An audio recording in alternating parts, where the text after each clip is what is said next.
Hi, Dr. Phil Phlox here, also known as John Billingsley. I volunteer for the Hollywood Food Coalition. We serve terrific meals to the unhoused 7 nights a week. We assist 100 nonprofits with their food needs. We work with community partners to address food insecurity in Southern California. If you're in LA, come and volunteer with us at hofoco.org/volunteer, and any Federation credits you can spare go a long way.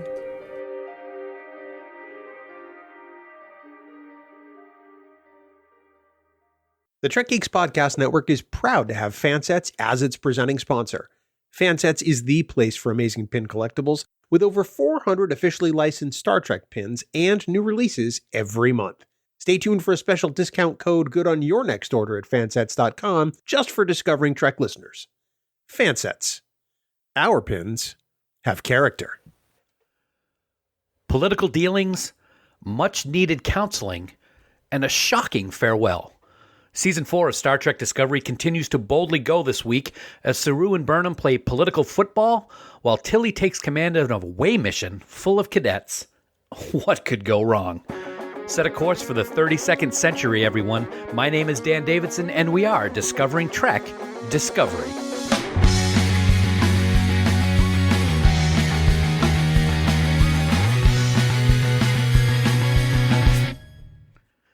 Welcome one and all to Discovering Trek, the Star Trek universe companion, presented by Fansets. You know, it's bad enough that the crew of the Discovery has to deal with a huge problem again this season. You know, the big giant anomaly that destroys Book's planet and threatens every little thing across the galaxy. But to throw in an away mission gone haywire and forcing 2 officers into the lion's den of a political hotbed just seems to be laying it on a bit thick, don't you think? Well, that's exactly what happens this week in Episode 4, All Is Possible, and we have a lot to talk about. But I gotta say, I am so happy for the first time this season here on Discovering Trek Discovery, the whole gang is here to talk about the episode. First off, she is not only the beauty behind this podcast, she is the brains as well. But then again, looking at the rest of us, that's really not hard to do. She is the endearing Sara. Hi, Sara. Glad to have you here. Oh my goodness, we finally got the band back together. It only took a month. It makes sense. It makes sense. It's good to have you here. And up next, as the holiday season is in full swing, he likes to live it to its full potential, even with the way he looks. Celebrate me home, Mr. Kasey Shasky, because you are Kenny Loggins' doppelganger, I got to say. Well, ho, my friend. Let's do it. It's great to see you, man. I missed you guys last week. I really did. Thanks for holding the fort down. And finally, I get to introduce this man to the show for the first time this season. It's been a long road, my friend. I know where you think I'm going to go with that saying, but I'm not going to go there. Here we are. I'm so glad to have you back to help steer the ship with me, buddy. He is Bill Smith. Bill, it's good to see you, pal. It's been a long road. That was don't stop now, man. You're on a roll. I know. I'm going to stop please. Because Spotify will kick us off. Absolutely. But it's good to be here, buddy. Nice to have the band back together. You were absolutely missed this week, and we didn't hate you at all for being in Disney. I'm sure you didn't, and I didn't hate it either. But it's good to be. I got to say, it's good to be back here talking about what we love to talk about, and that's Star Trek. So let's get right to it. And I got to say, Black alert. Black alert. From here on in, this episode of Discovering Trek does contain spoilers. So if you haven't watched episode 4 of Star Trek Discovery Season 4, stop listening right now. Head on over to Paramount Plus or wherever you watch Star Trek Discovery. Watch the latest episode and then head back on over to Discovering Trek. Failure to do that puts you at risk to find out plot developments and character details for All Is Possible.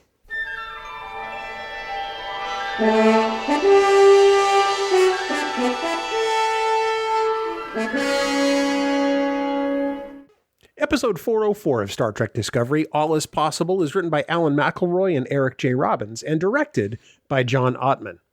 Tilly and Adira lead a team of Starfleet Academy cadets on a training mission that takes a dangerous turn, while Burnham is pulled into tense negotiations on Ni'Var.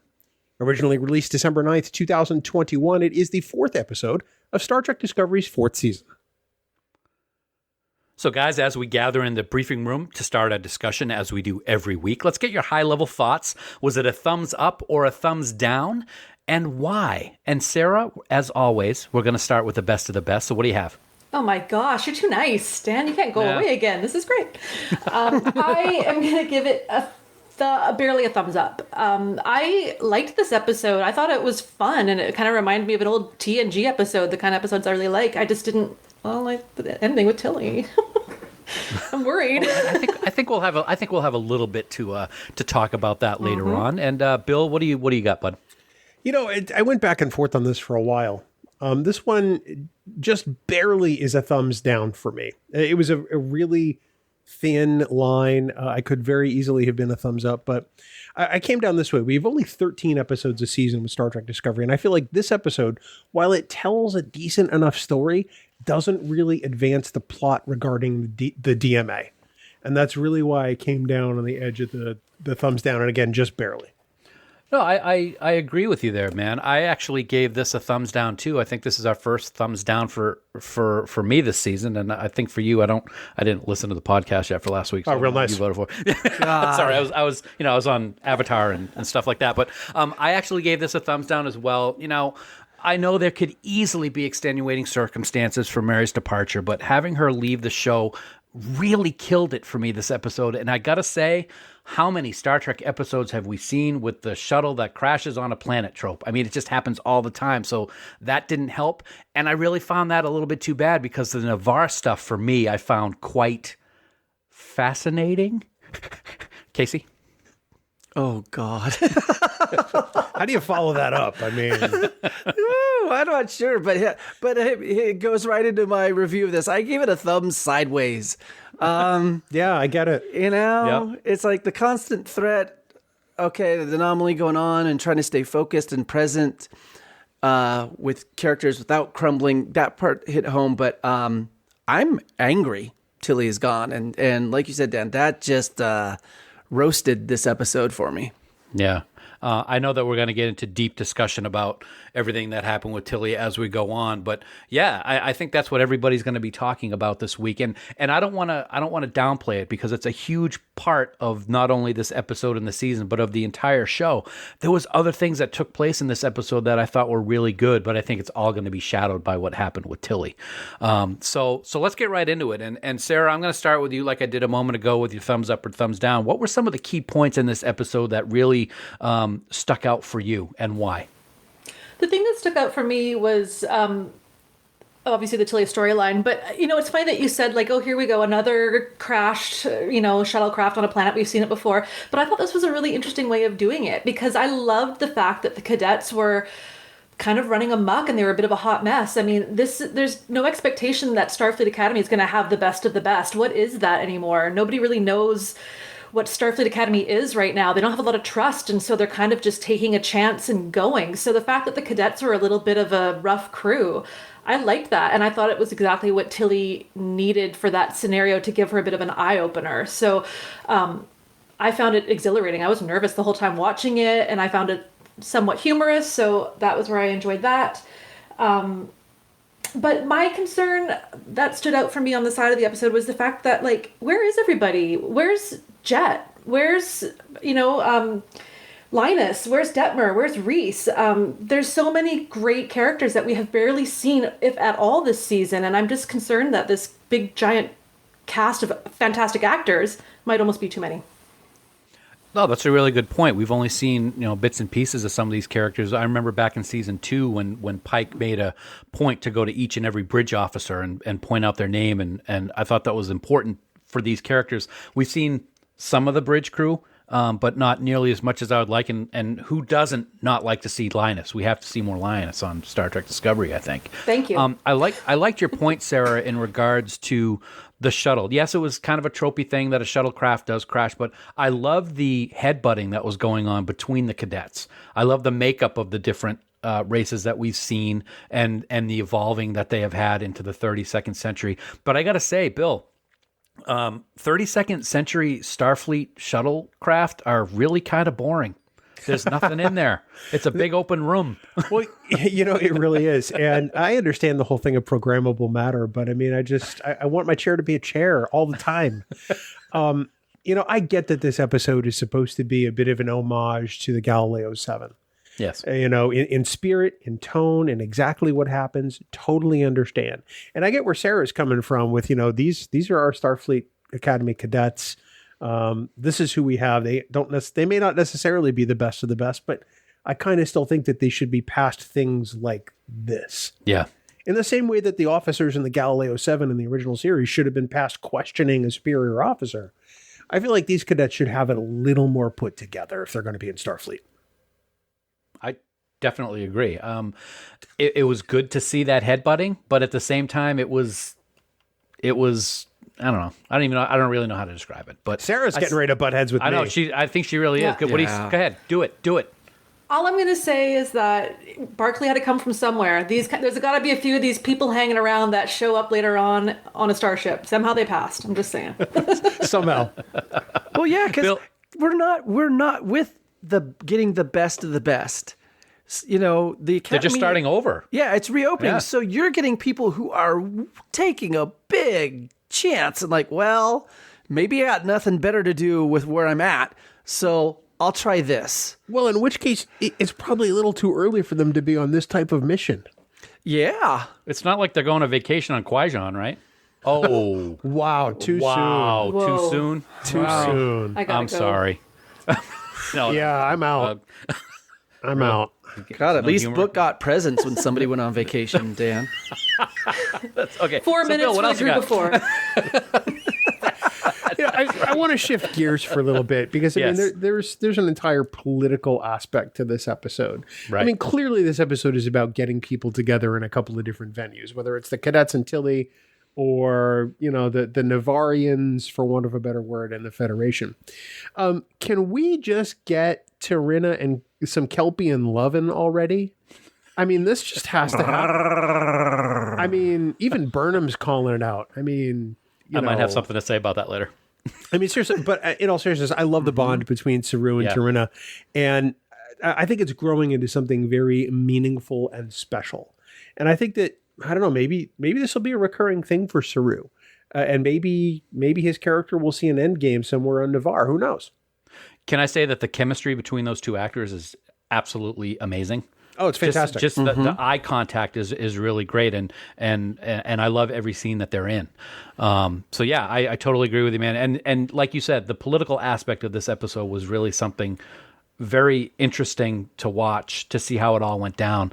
Kasey, what do you think? What things really stood out to you this week with All Is Possible? Well, yeah, diving right into that. I mean, think about it now. Burnham is now even more deeply involved in trying to save everyone. So, the play between being a resident of Vulcan, now Navarre, and a Starfleet officer puts her in quite a unique situation. And really, you see that a lot of points just come through her. And with the savior complex that she's got going on, I was like, oh, wow, okay, taking on another. I mean, she carries a lot of baggage for a lot of people. Let me ask you this before you continue, though. So do you think that's a good thing or a bad thing for her character? I'm curious. I think it's a lot. I don't know how much they're going to use her in that role. So depending on how things go, it could be just, okay, I mean, she's in that, all right, but we're not going to see a whole lot of interaction going on there. Navarre's in now. So it may be that there's very little squabbles that they have to take care of. No big deal. But it's just seems to, it was like, wow, that's just another really heavy thing to take on. Yeah. And I don't know where they're going to go with that, or if it's just going to gently like peter out. Okay, I was just curious because it's a very good point that you made. So I was just kind of wanting to get a little bit more of your thoughts on that. So please continue. Okay, no problem. Well, and part of this, I completely concur with Sara. This is now a huge cast. So with filming restrictions, I mean, we are getting deeper looks into some characters and nice one-on-one scenes with people, but other characters have completely disappeared. And it's getting to a thing where it's like, how many characters are too many? when are people going to be coming in? You know, when do we see Jet? It's like, did Tignataro say, hey, I'm going to give you a few days and that's it? And they're just really peppering her in when they can. So I don't know what's going on with there. And I am completely concerned for Culber. That the doctor needs a counseling session with someone helping him. Yeah. I actually have something that I wrote in regards to that. And that's that these counseling sessions that Book and Culber have really worked for me this week, but I am getting concerned that he's out there for everyone, but no one's out there for him. With Book and Culber, we had someone who doesn't want to be there, obviously, and we have someone who is doing everything they can to help said person. And it was interesting to see how resistant Book was at the beginning, but finally they clicked, and I thought they made great strides, and it'll be interesting to see if anything comes of that, if we're going to see other sessions. We've seen a couple sessions now with Culber and other members of the crew, and it really works. I mean, it was one thing when he was just the medical officer, but now that he's the counselor, I think it adds another level to his character that I really appreciate, Kasey. I hear you. And I think, Dan, what we're going to see is that Book kind of shows up to be helping him because he was like, hey, do you want to talk? Mm-hmm. And Culber's like, yeah, sometime, someday, whatever. And that could be where they are really helping each other in a way that is not at all like condescending in any type of way, but just like, hey, I need help. I don't want to be here, really kind of, you need help. You kind of don't want to be, but let's do this, and could be really forthright and honest and cut through a lot of BS. No, I totally agree. Yeah, absolutely. One of the other things that I thought was interesting about this episode is, Admiral Vance is sick at the most important moment in the new Federation's history. How convenient was that for everybody? Who would have thought? I mean, that was so see-through, but I liked it. And the solo scenes of Burnham and the President, as well as the scenes with Saru and Tarina, were just fantastic and reminded me a lot of old DS9 episodes, I thought. I really like that kind of political hotbed and the tension with negotiations that we saw, and it really reminded me of Cisco and Gul Dukat at times. I really thought that was pretty good. The other thing that I wanted to bring up, which is the thing that nobody's really brought up very much, but which I'm surprised about, but I know we'll all have discussion on it, is saying goodbye to Tilly. I got to say, I knew that something was going to be happening this weekend based on the information that we get as we prepare for the recording of these shows. I thought she was going to die when that creature was bearing down on her. I thought she was going to get killed off. I really did. So I was very happy when she got transported out at the last second. But I'm probably 100% wrong on my thoughts on this, but I'm gonna share them anyway. I'm like you guys. I'm not happy about Tilly leaving. I feel as if over the beginning of this season, the character of Adira has completely changed for me. They were very confident when we first saw them last season, and it seems to me that this season they've become much more nervous and self-doubting and wanting to impress a superior. And hey, those are all the traits that we saw in Tilly in the first 3 seasons of Discovery. And now it kind of seems that Adira has become that character. So for me, it seems like they had 2 characters that were the same, and one of them had to get pushed out. And that makes me a little mad. Now, I could be wrong. I totally could be wrong. Just my opinion. Nothing against Blue at all. I think they're fantastic in this role. But Mary was stellar as Tilly. She dealt with a lot of crap on social media during her time on the show with body shaming, and it was all complete BS. She's been a beacon to so many people, and I just feel like she got the short end of the stick. Like I said, I could be completely wrong, but that's how I feel right now. And I think there are other people who probably feel that way now too. So I just wanted to throw my thoughts out there, guys. So I'll let you all go at it. I don't think she was pushed out. Because I think if she were pushed out, she wouldn't be doing as much press as she's done, and she certainly wouldn't have done the Ready Room with Will Wheaton this past week. That's true. Yeah, that's good. Mary's also said that we will see Tilly again, and we'll see her this season. Mm-hmm. So, an actor or a character that gets pushed out doesn't often return. And they usually get killed off. Let's be honest, especially on this show. Yeah. I totally get that and appreciate it. I'm glad you brought it up because that makes the sting of it a little less for me.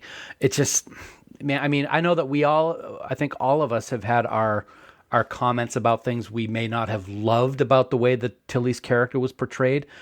But Mary was just so great. I mean, I loved the quirkiness because we're all quirky. All four of us are quirky, except Sara. She's perfect. But everybody else, we all have these things that we can really see. want a great big Christmas gift, don't you? I'm just so sick of you two guys. So, but no, in all seriousness, it was really sad to see her go. I'm glad they left the door open and didn't kill her off. I don't know if hurt is the right word, but it just really kind of did, Bill.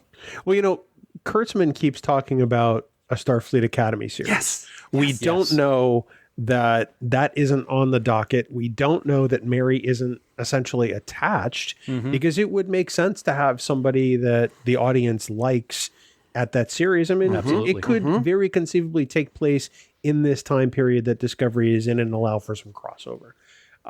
They could reuse some sets. Obviously, that AR wall is there. Yeah. So, I mean, maybe that's the end game.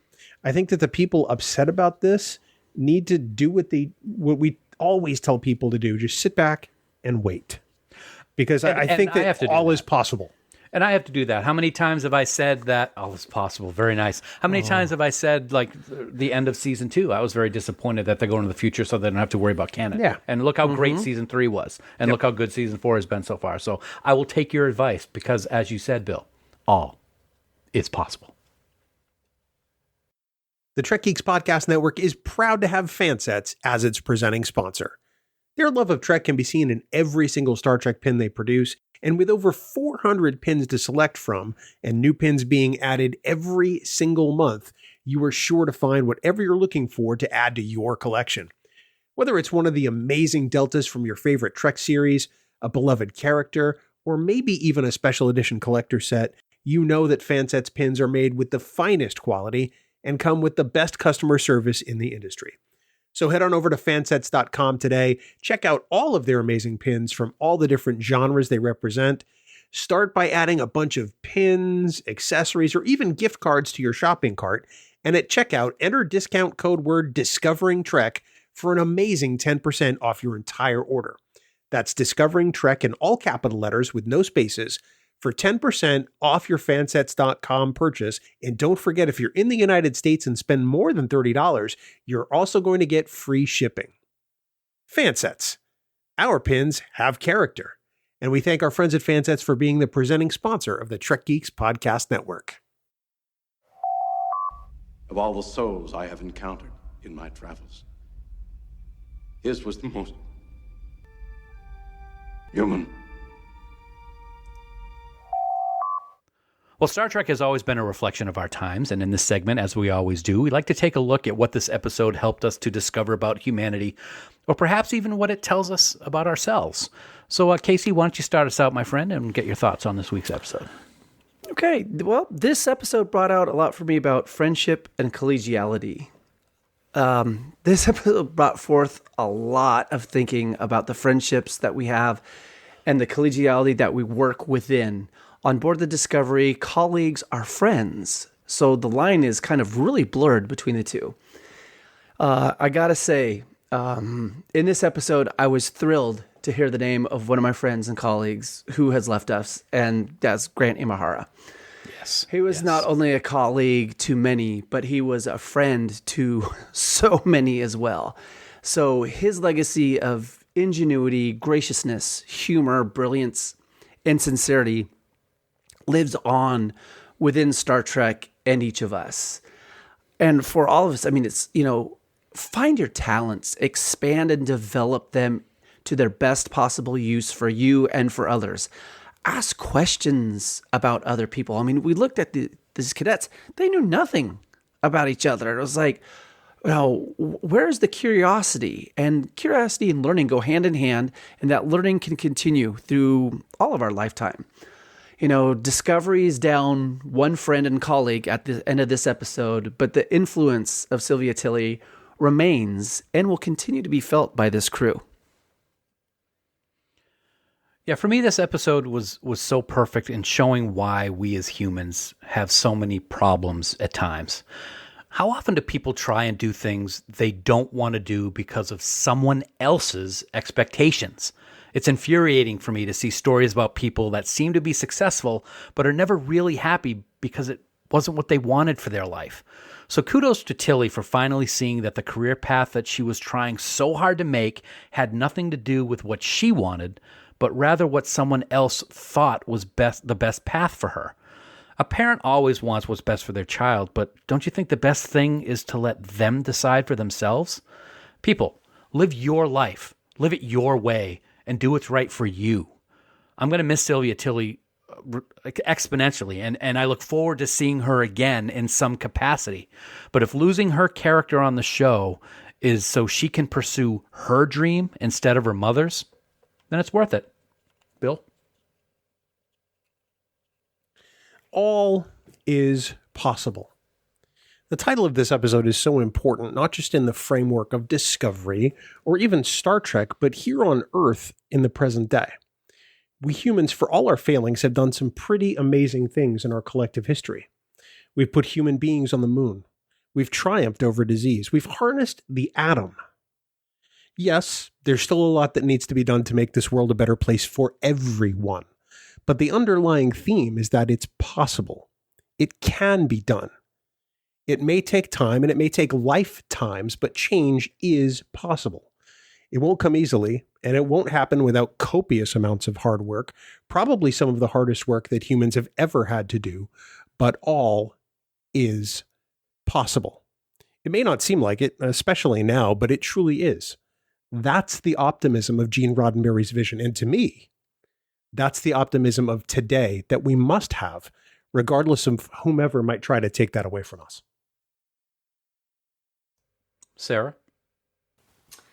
Yeah, I talked about this a bit last week when I was talking about Tilly facing change and getting out of a comfort zone and how much that resonated with me. And this episode took it to another level even again. And that's why her character and her possible departure has been so difficult for me as well as many other people. With my career, there's no major passion. I mean, it's a smart job. It's a good job. It pays well, but it's not a passion. And to watch her kind of come to that realization of like, I'm just going to change. I'm going to try teaching. I just am like, I want to do that too. And what do I want to do if I could just like snap my fingers and change direction and career? And looking at the way she kind of came to it with the group of people that she was with, it's that sometimes teamwork is amazing and it's fulfilling, and other times it's a disaster.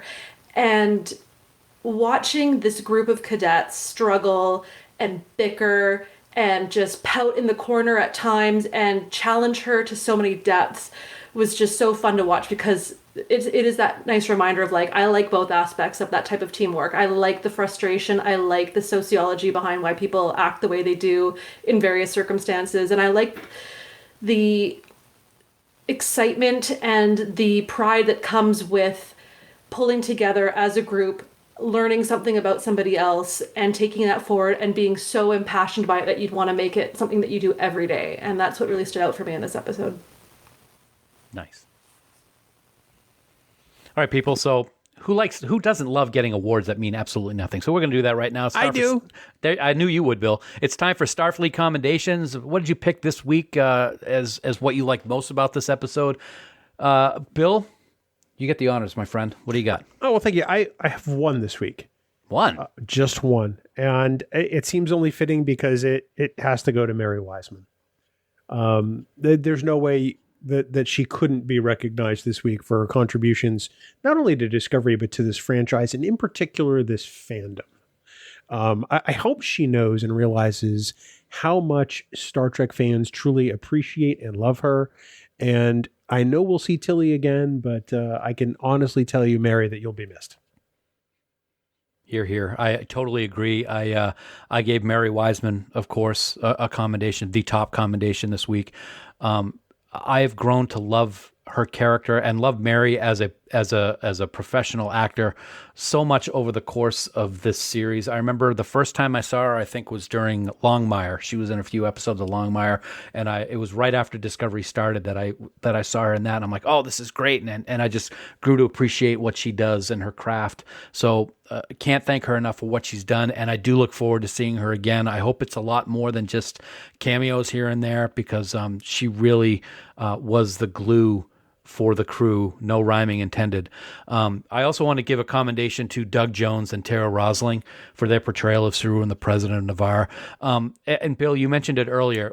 I want this romance to start now, because I really look forward to seeing the first ever Kel Pulkin, maybe, or maybe is it going to be a Volselpian? I'm really not sure, but I want it to happen, and I can't wait. I will be there cheering it on. Yes, Bill. You have an easier time saying made-up words than you do saying actual words. Do you know how long I tried to think of that word? And I'm like, oh, wait a minute, how do you spell Kelpian? But yeah, they were fantastic. And I also want to give a shout out to Wilson Cruz. His character has really grown. I was a little concerned after he came back from the dead on what his character was going to be like, and he's fantastic. And can I say that no human being in this century or the 32nd wears a medical uniform better than Mr. Wilson Cruz? I love that white uniform. It's fantastic. Sarah? Thank you, Dan. I'm gonna step outside of the group. I'm gonna go crazy. I'm gonna say Mary Wiseman. Just kidding. Almost had you there. Of course it's Mary. Of course it is. I could do a podcast about The Walking Dead, and I'm going to give the accommodation award to her anyway. Like it's always Mary Wiseman. But I also want to throw it out to the three cadets too: Amanda Akuri, Seamus Patterson, and Adrian Walters. I thought they all did a great job, and I enjoyed everything that they had as a chemistry in that group. Do you think we'll see them again? Yeah. I have a theory. Oh, what? Are you going to share it with us? I think that they're going to tease us and then hurt us even worse. I think that Tilly will come back. I think that they're all going to go back in time to their normal timeline, and then she's going to leave us for Starfleet Academy. Interesting. That's very cool. I like that. Don't forget that, people. We're going to talk about that again someday, very soon. Kasey, what do you got, my friend? Well, so different. Mary Wiseman. You're right. Come on now. If they do a Starfleet Academy show, if that is made, I hope she is a lead in that, if that is what she wants to do. There's another commendation for the writers and producers for this balancing act between the political storylines and the anomaly storyline. I think it's a difficult one to do, so you're not overpowered by either one, but that you don't fully miss what's going on with either when they're not talking about it. And lastly, I'm really liking and digging the new beginnings for characters as some of their storylines are nearing completion or have been wrapped up. So we're actually seeing the evolving as a character, and it's like these things that you wouldn't expect are kind of coming out and more naturalistic. They're now looking for more connection, and it's happening all throughout with a bunch of the characters. So way to go with the writing and producing staff for that. Awesome. Wow. Well, guys and gal, I can't say how great it is to have the whole gang back to finally talk Discovery. It really is amazing that this is the first time this season that we've been together. But at the same time, boy, am I glad it's over for this week. I kid. Wow. God. I gotta have a little fun every once in a while, right? Okay. All right. It's the holiday season, and we're getting this. Come on. I know. All right. Presents from Disney better be great, Dan. I'll stop. Kasey, just tell us what's going on next week, buddy. Well, next week, Burnham and Book race to evacuate a group of stranded colonists in the Anomaly's path as one of the Federation's brightest scientists comes aboard the USS Discovery to do high-stakes research with Saru and Stamets. It's Episode 5, The Examples, and we'll break it all down next week. Until then, remember that you can subscribe to Discovering Trek by searching for us on Apple Podcasts, Spotify, Google Podcasts, or by heading to discoveringtrek.com. If you enjoy what we're doing here on Discovering Trek and the Trek Geeks Podcast Network, please consider supporting us on Patreon. As a subscriber, you can get access to the unedited recordings of episodes, as well as exclusive content and great subscriber rewards like our annual supporters pins and our exclusive Trek Geeks Podcast Network t-shirt, along with other things. We'd like to take a moment to recognize the following amazing producers of Discovering Trek, and we are truly so grateful for their support: Mike Bovia, Chaz Bradshaw, Kyle Castillo, Peter Craig, Andy Davenport, Craig Ewing, Jackie and Chris Hackney, Kimberly Hartman, David Hood, Leonel Marchand, Matt McGonigal, Jim McMahon, Darren Metcalf, Charlie Mulvey, Sean O'Halloran, Jamie Rogers, Casey Shafsky, Jim Stoffel, Chris Tribuzio, Ken Tripp, Christina Werther, and the lovely and talented Jess Vashon. If you would like to become a producer of Discovering Trek or even get access to the raw audio for Discovering Trek episodes, head on over to patreon.com/trekgeeks today for all the details. Well, a special thanks to Bill, Kasey, and Sara for seriously a great discussion this week. I love being together to talk about Trek again. And listeners, what did you think of this episode and of our discussion? Hit us up on Twitter and give us your thoughts. We are at Discovering Trek, and we would love to hear from you. And that's going to do it for us for this week in our discussion of Episode 4, All Is Possible. A turning point in the series as we say goodbye to a beloved character and welcome an old friend back into the Federation, namely Navarre/Vulcan. But hey, there's still a huge threat facing the crew, so it's time to focus, people.